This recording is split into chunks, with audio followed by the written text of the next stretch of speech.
The Nectar of Devotion by A.C. Bhaktivedanta Swami Prabhupada, Part 4 of the Bhakti Rasamrta Sindhu, goes into indirect experience of devotion. Be it a laugh, to be astonished, to be chivalrous, to be compassionate, to be angry, to feel horror and shock. Chapter 45 is called Laughing Ecstasy.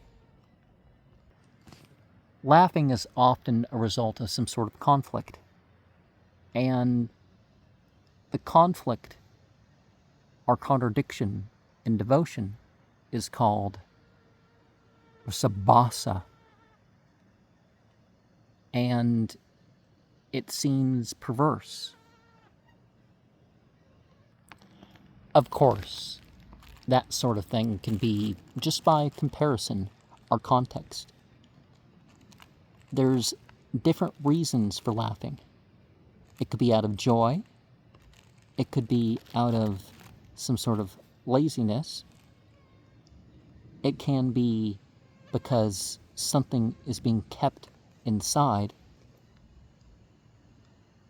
or it's a way of dealing with disturbance.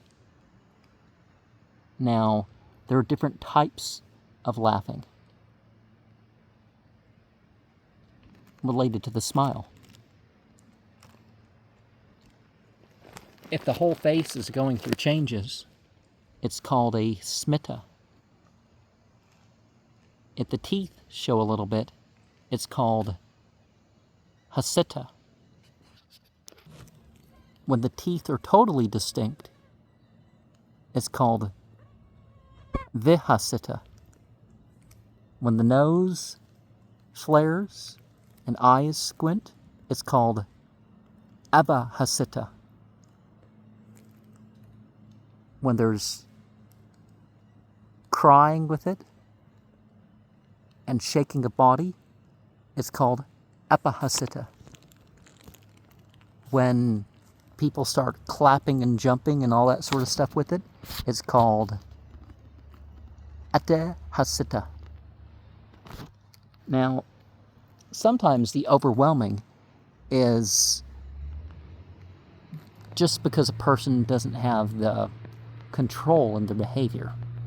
And I don't mean just because they laughed and whatever, is that, there's something wrong with the way that they've developed, right?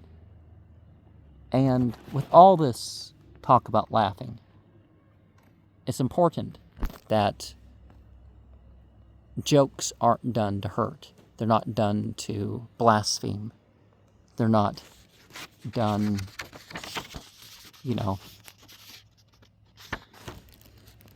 to cause or cover up other sorts of wrong.